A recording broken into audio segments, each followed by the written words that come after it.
Hello dear students, good morning all of you and welcome to my YouTube channel All Exam Approach। प्यारे बच्चों, आज हम मानव भूगोल के मूल सिद्धांत पाठ्य पुस्तक का छठे अध्याय का दूसरा पार्ट पढ़ने जा रहे हैं, जिसके तहत आज हमारे शिक्षण बिंदु होंगे उद्योगों का वर्गीकरण। और इस वर्गीकरण के तहत हम आकार के आधार पर उद्योग और स्वामित्व के आधार पर उद्योगों के प्रकार को पढ़ेंगे। प्यारे बच्चों, सबसे पहले हम पढ़ते हैं उद्योगों का वर्गीकरण, यानी क्या है। इस अध्याय के तहत हम कितने प्रकार के उद्योगों को पढ़ेंगे, इनका क्लासिफिकेशन पढ़ेंगे। तो पहला जो आधार है, अलग अलग आधार पर उद्योगों के अलग अलग प्रकार बताए गए। तो पहला आधार इसमें क्या है, आकार के आधार पर उद्योगों का वर्गीकरण। किसके आधार पर? आकार के आधार पर। आकार के आधार पर उद्योगों का वर्गीकरण देखिए बच्चों, इसे तीन भागों में बांटा गया है। कुटीर उद्योग, छोटे पैमाने के उद्योग यानी लघु उद्योग, और तीसरा है बड़े पैमाने के उद्योग यानी क्या है, वृहत उद्योग। ये किसकी बात कर रहा है? लघु उद्योग की। इसकी लघु उद्योग की। और यहाँ पर देखिए दूसरा है बड़े पैमाने का, इसका मतलब ये किसकी बात कर रहा है? वृहत उद्योग की। इसके बाद देखिए कच्चे माल के आधार पर उद्योगों का वर्गीकरण। अगला कौन सा है? कच्चे माल, रॉ मटेरियल है। इसके आधार पर उद्योग कितने प्रकार के हैं? तो यहाँ पर देखिए ये उद्योग 5 प्रकार के बता दिए। कितने? 5। पहला कृषि आधारित, दूसरा खनिज आधारित, तीसरा रसायन आधारित, चौथा वन आधारित और पांचवा पशु आधारित। और इनकी डिटेल है वो हम क्या है आगे की क्लास में पढ़ेंगे। और अगला इसमें देखिएगा जो तीसरा टाइप देखिए, निर्मित माल के आधार पर। किस आधार पर बच्चों? निर्मित माल के आधार पर उद्योगों का वर्गीकरण देखिएगा। निर्मित माल के आधार पर इसको क्या दो भागों में बांटा गया है, एक मूलभूत उद्योग और दूसरा क्या है, उपभोक्ता सामान उद्योग। यानी इसके क्या है, दो भाग है ना। इसके बाद देखिए जो चौथा है स्वामित्व के आधार पर उद्योगों के प्रकार। किसके आधार पर? स्वामित्व के आधार पर उद्योगों के प्रकार। और स्वामित्व के आधार पर उद्योगों को कितने भागों में यहाँ पर बांट दिया गया है? देखिए बच्चों, यहाँ पर जो उद्योग है वैसे सामान्यतः क्या है, इसके दो भाग है। क्या है? दो भाग रहते हैं यहाँ पर। चौथा प्रकार है स्वामित्व के आधार पर उद्योगों के प्रकार। और इसमें देखिए उद्योग है सार्वजनिक क्षेत्र के उद्योग, निजी क्षेत्र के उद्योग, सहकारी क्षेत्र के उद्योग, संयुक्त उद्योग और बहुराष्ट्रीय निगम के उद्योग। तो प्यारे बच्चों, अब हम क्या है कि सबसे पहले नंबर 1 पर पढ़ने जा रहे हैं हम क्या है, आकार के आधार पर उद्योगों का वर्गीकरण। आकार के आधार पर उद्योगों का वर्गीकरण। तो देखिए बच्चों, इसमें लिखा है कि आकार के आधार पर उद्योगों को 3 भागों में बांटा गया है। कितने भागों में बांटा गया है? 3 भागों में बांटा गया है। अब देखिए, और देखो आकार के आधार पर, और आकार का अर्थ क्या होता है देखिए कि यहाँ पर देखिए निवेशित पूंजी। क्या है बच्चों? निवेशित पूंजी, श्रमिकों की संख्या और उत्पादन की मात्रा। उत्पादन की मात्रा, ये तीनों। आकार का अर्थ यहाँ पर साइज नहीं है बेटा। क्या है? आकार का अर्थ है कि निवेशित पूंजी यानी जो उद्योग शुरू किया गया उस पर कितने पैसे लगाए गए, यानी जो धन कितना खर्च किया जा रहा है, धन की सीमा क्या है, उसे कहते हैं निवेशित पूंजी। दूसरा है श्रमिकों की संख्या, यानी जो उद्योग लगाया गया है इसमें काम करने वाले श्रमिक कितने हैं। ठीक है। और तीसरा है उत्पादन की मात्रा, यानी इस उद्योग से है वो प्रोडक्ट कितना प्राप्त हो रहा है, यानी उत्पादन कितना प्राप्त हो रहा है। तो इन्हीं तीनों आधारों को क्या कहा गया है? आकार। क्या कहा गया है? आकार। तो क्या है, उद्योग कुछ छोटे आकार के हैं, कुछ मध्यम के हैं, तो क्या है, कुछ बड़े आकार के उद्योग हैं। तो ध्यान रखना यह आधार हर परीक्षा में क्या है, इंपॉर्टेंट में आता है कि किस आकार का आधार क्या है, तो धन, श्रम और उत्पादन है। अब देखिए आकार के आधार पर उद्योगों का वर्गीकरण देखते हैं। देखिए पहला है कुटीर उद्योग। कौन सा बच्चों? कुटीर उद्योग। कुटीर उद्योग को क्या कहते हैं बच्चों? घरेलू उद्योग भी कहा जाता है। क्या कहते हैं? घरेलू उद्योग भी कहा जाता है। अब देखिए इसके बाद में दूसरा है लघु उद्योग। कौन सा है? लघु उद्योग, जो क्या है, मध्यम श्रेणी का होता है। कैसा होता है? मध्यम श्रेणी का होता है। और तीसरा उद्योग कौन सा है बच्चों? वृहत उद्योग। कौन सा है? वृहत उद्योग। और ये क्या है? वृहत उद्योग अर्थात ये बड़े पैमाने का उद्योग है। कैसे उद्योग है बच्चों? यह बड़े पैमाने का उद्योग है। बड़े पैमाने का उद्योग है। बड़े पैमाने का यहाँ पर अर्थ क्या है कि यहाँ पर आकार है वो क्या है, ज्यादा है। और आकार का अर्थ हमने क्या समझा था कि वहां पर धन, श्रम और पूंजी क्या है, और इसके साथ साथ में क्या है, उत्पादन, ये अधिक है। इसका मतलब क्या है, ये बड़े पैमाने का उद्योग है। अब देखिए बच्चों, एक एक को हम क्या है, व्यवस्थित करके पढ़ते हैं। अब देखिए, सबसे पहले है कौन सा उद्योग, कुटीर उद्योग। कौन सा बच्चों, कुटीर उद्योग। कुटीर उद्योग या फिर इसे घरेलू उद्योग कहा जाता है। क्या कहते हैं, घरेलू उद्योग भी कहा जाता है। घरेलू उद्योग। देखिए बच्चों, ये किसे कहते हैं घरेलू उद्योग। देखिए, यह उद्योग है, ये सबसे छोटी इकाई मानी गई। क्या है बच्चों, उद्योगों में ये क्या है, सबसे छोटी इसकी निर्माण की ये क्या है, सबसे छोटी इकाई मानी गई। परीक्षा में पूछा जाए कि जो निर्माण अर्थात क्या है, उद्योग की सबसे छोटी इकाई का नाम क्या है, तो कुटीर उद्योग है। क्या है बच्चों, कुटीर उद्योग। ये उद्योग की सबसे छोटी, यानी उद्योगों में सबसे छोटा उद्योग है, वो कौन सा है, कुटीर उद्योग है। कौन सा बच्चों, कुटीर उद्योग है। फिर लिखा है कि इससे ग्रामीण या फिर क्या है, घरेलू उद्योग भी कहा जाता है। यानी क्या है कि घर के सदस्य ही मिलकर इसे संपादित करते हैं, इसलिए इसे क्या है, घरेलू उद्योग कहा जाता है। और ये मुख्यतः कहाँ पर है, ग्रामीणों में, यानी ग्रामीण क्षेत्र में क्या संचालित होता है। इससे साधारण औजारों द्वारा, इसे क्या है, साधारण औजारों द्वारा परिवार के सभी सदस्य मिलकर अपने अपने दैनिक जीवन की, अपने क्या है, दैनिक जीवन की उपभोग की वस्तुओं का उत्पादन करते हैं। अब इसमें क्या होता है बच्चों कि परिवार के सभी सदस्य मिलकर इसमें श्रमिक, जो श्रमिकों की संख्या है वो क्या है, केवल और केवल कौन होते हैं इसमें, श्रम परिवार के सदस्य होते हैं। क्या है, परिवार के सदस्य। और इसके साथ में कोई तकनीकी का प्रयोग नहीं किया जाता है, केवल और केवल कैसे, साधारण औजार। कैसे बच्चों, साधारण औजार।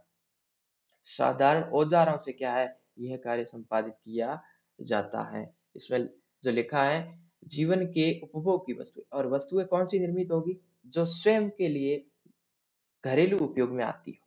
क्या है, घरेलू उपयोग की वस्तुएं ही बनाई जाती है। ठीक है, घरेलू उपयोग की वस्तुएं बनाई जाती है, जिससे क्या है, स्वयं की आवश्यकताओं की पूर्ति हो सके।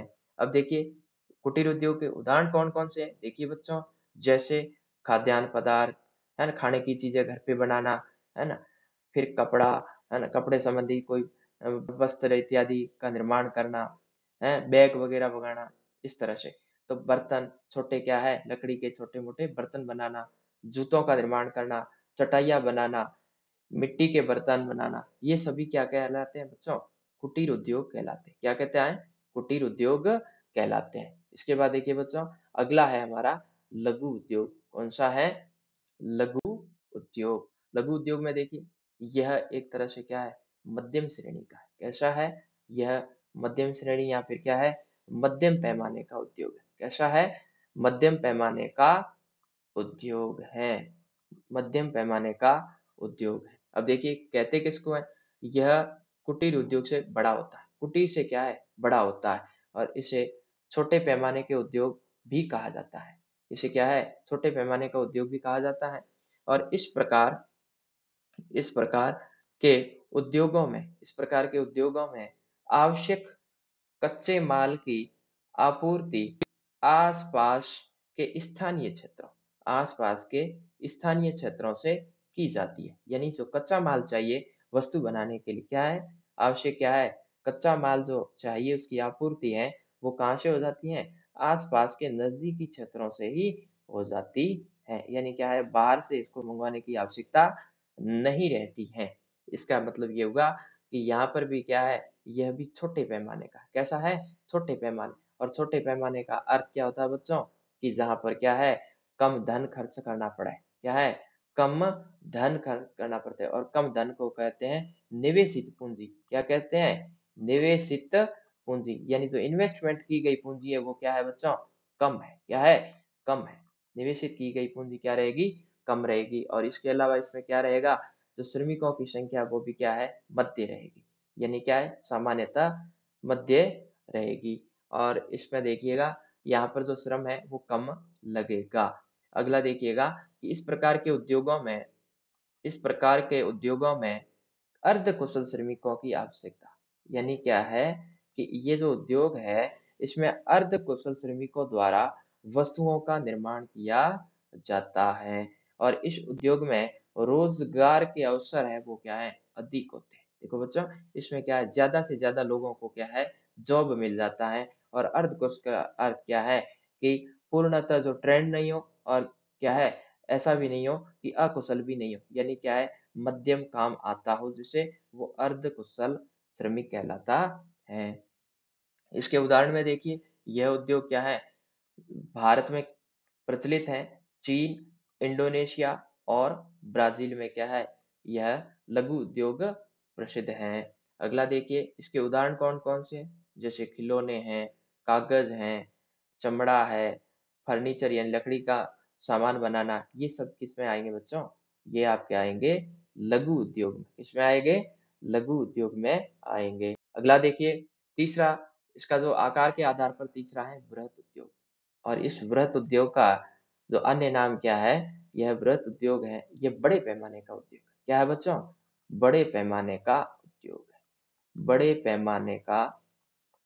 पैमाने का उद्योग है और पैमाना जब बड़ा हो, है ना, बड़ा हो, बड़े पैमाने का अर्थ क्या होता है बच्चों कि यहाँ पर क्या है कि जो आकार है वो ज्यादा है। आकार किसका, निवेशित पूंजी का। किसका है, निवेशित पूंजी। निवेशित पूंजी का अर्थ क्या है, लगाए गए पैसे क्या है ज्यादा है। इसके अलावा इसमें क्या है, श्रम भी ज्यादा है और साथ में क्या है तकनीकी भी क्या है ज्यादा प्रयोग में की जा रही है। और जब तकनीकी और श्रम ज्यादा है तो स्वतः ही क्या होगा कि इससे होने वाला उत्पादन भी क्या रहेगा बच्चों, उत्पादन भी क्या रहेगा, ज्यादा रहेगा। तो इस तरह से क्या है बड़े पैमाने के उद्योग में उत्पादन अधिक होता है, पूंजी का निवेश अधिक करना होता है और उसमें श्रम भी अधिक लगता है। अब देखिए इसमें क्या क्या बातें नोट की हुई है, देखें, ये बड़े पैमाने के उद्योग होते हैं और इनमें विशाल बाजार, शक्ति के साधन, कुशल श्रमिक, उच्च तकनीकी और अधिक पूंजी की आवश्यकता होती है। यानी क्या है, जो बड़े पैमाने के उद्योग होंगे उनमें क्या है विशाल मार्केट चाहिए और बिजली की व्यवस्था यानी विद्युत अर्थात क्या है शक्ति के साधन चाहिए। इसके अलावा जो काम करने वाले श्रमिक है वो कैसे चाहिए, कुशल चाहिए, यानी ट्रेंड होने चाहिए, है ना, अनट्रेंड यहाँ पर कार्य नहीं कर पाएगा। और टेक्नोलॉजी है वो हाई होनी चाहिए, उच्च तकनीकी का प्रयोग किया जाएगा और ऐसे उद्योगों में क्या है धन भी अधिक खर्च होगा अर्थात पूंजी की अधिक आवश्यकता होती है। और ये उद्योग है, जो उद्योग है इनसे जो वस्तु की गुणवत्ता है ये उस पर अधिक बल देते हैं। यानी क्या है कि बृहत उद्योगों से जो वस्तुएं बनेगी वो क्या है क्वालिटी मेंटेन करेगी। क्या करेगी, क्वालिटी मेंटेन करेगी अर्थात कैसी होगी, गुणवत्ता पर अधिक बल दिया जाएगा। गुणवत्ता पर क्या दिया जाएगा, अधिक बल दिया जाएगा। किसके माध्यम से, बृहत उद्योग वालों में अधिक बल दिया जाता है। और जो बृहत उद्योग है ये विशेष करके कहाँ पर है, विकसित राष्ट्रों में ज्यादा है। उदाहरण के तौर पर ब्रिटेन, अमेरिका इत्यादि द्वारा क्या है विकसित किए गए, लेकिन परंतु इसका जो वर्तमान में प्रचलन है ये विश्व के सभी भागों में हो चुका है। यानी जो वृहत स्तर के जो उद्योग है ये लगभग क्या विकसित के अलावा क्या है बच्चों, भारत जैसे विकासशील देशों में भी व्यापक है। क्या है, विकासशील देशों में भी क्या है व्याप्त हो गए हैं। क्या है बच्चों, विकासशील देशों में क्या है व्याप्त हो गए हैं। अगला देखिए, इसके उदाहरण कौन कौन से परीक्षा में पूछा जा सकता है कि वृहत उद्योग के तहत कौन कौन से उद्योग आते हैं। तो बच्चों ध्यान रखोगे, सीमेंट उद्योग, वस्त्र उद्योग, लोह इस्पात उद्योग और पेट्रो रसायन उद्योग, ये सभी कैसे हैं बच्चों, ये आपके हैं वृहत उद्योग यानी बड़े पैमाने के उद्योग है। कैसे बच्चों, बड़े पैमाने के उद्योग हैं। इस तरह से क्या है कि आकार के आधार पर उद्योगों के तीन प्रकार खत्म होते हैं और इसके बाद में हम पढ़ते हैं स्वामित्व के आधार पर उद्योगों के प्रकार। क्या है, स्वामित्व के आधार पर उद्योगों के प्रकार, यानी क्या है पहले पढ़ा था आकार के आधार पर, अब हम दूसरा कौन सा पढ़ रहे हैं बच्चों, स्वामित्व के आधार पर क्या है उद्योगों के प्रकार। स्वामित्व का अर्थ क्या है बच्चों, मालिकाना हक। मालिकाना हक के आधार पर उद्योगों को कितने भागों में बांटा गया बच्चों, तीन भागों में। कितने भागों में, तीन भागों में। कौन कौन से, पहला है सार्वजनिक क्षेत्र। कौन सा बच्चों, सार्वजनिक क्षेत्र के उद्योग। कौन से, सार्वजनिक क्षेत्र के उद्योग और दूसरा है निजी क्षेत्र के उद्योग। कौन से बच्चों? निजी क्षेत्र के उद्योग। और तीसरा इसका भाग है संयुक्त क्षेत्र के उद्योग। अब कहते किसको है, एक एक पढ़ेंगे। देखिए बच्चों कि सार्वजनिक क्षेत्र, सार्वजनिक का अर्थ है पब्लिक सेक्टर। कौन सा बच्चों? Public sector. Public sector, public का अर्थ क्या है? तो सभी के लिए समान और बराबर खुला हो। अर्थात क्या है कि इन पर क्या रहता है? सरकार का प्रत्यक्ष नियंत्रण रहता है। प्रत्यक्ष नियंत्रण यानी सरकार के जो अधीन जितनी भी संस्थाएं और उद्योग होंगे वो सभी क्या कहलाएंगे? सार्वजनिक क्षेत्र के उद्योग कहलाएंगे। और आपको परीक्षा में पूछ ले कि सार्वजनिक क्षेत्र के उद्योग का उदाहरण दीजिए, तो सबसे बेहतर उदाहरण कौन सा है? भेल। भारत हेवी इलेक्ट्रॉनिक लिमिटेड जो कंपनी है, ये कैसा संस्था है या फिर क्या है, कैसा औद्योगिक क्षेत्र है? सार्वजनिक क्षेत्र का उदाहरण है। अगला देखिए, निजी क्षेत्र। निजी का अर्थ क्या है? व्यक्तिगत है। क्या है? पर्सनल है। क्या है बच्चों? पर्सनल है। क्या है? पर्सनल। पर्सनल का अर्थ है जिसमें स्वामित्व किसी व्यक्ति विशेष का हो। क्या होगा? किसी व्यक्ति विशेष का हो, वो क्या कहलाएगा? निजी क्षेत्र का उद्योग कहलाएगा। इससे पहले हमने सार्वजनिक पढ़ा था, उस पर अधिकार किसका था बच्चों? सरकार का। यहाँ पर प्रत्यक्ष नियंत्रण किसका था? सरकार का। और जो निजी क्षेत्र होगा, इस पर नियंत्रण किसका होगा? किसी व्यक्ति विशेष का। किसका होगा बच्चों? किसी व्यक्ति विशेष का। देखिए क्या लिखा है, निजी क्षेत्र के उद्योग, ये उद्योग निजी निवेशकों के अधीन होते हैं। यानी जो इसका जो मालिक होगा वो निजी निवेशक यानी इन्वेस्टमेंट करने वाला कोई क्या है? व्यक्ति, जो स्वयं का अर्थात क्या है? पर्सनल होगा। क्या होगा बच्चों? पर्सनल होगा। उदाहरण के तौर पर जैसे कि रिलायंस। कौन सी है? रिलायंस। आप जानते होंगे बच्चों कि रिलायंस का मालिक कौन है? मुकेश अंबानी। कौन है बच्चों? मुकेश अंबानी। तो इस तरह से क्या है, ये मुकेश अंबानी की क्या है? पर्सनल एजेंसी अर्थात क्या है? कंपनी है। इसका मालिक कौन है? मुकेश अंबानी। अर्थात उसकी ये निजी कंपनी है। क्या है बच्चों? निजी कंपनी है। इसके बाद हम तीसरा स्वामित्व के आधार पर पढ़ रहे हैं, संयुक्त क्षेत्र। संयुक्त का अर्थ क्या है बच्चों? यहाँ पर पहले हमने पढ़ा था जो सार्वजनिक, और सार्वजनिक के साथ में दूसरा क्या पढ़ा था? निजी। कौन सा पढ़ा था बच्चों?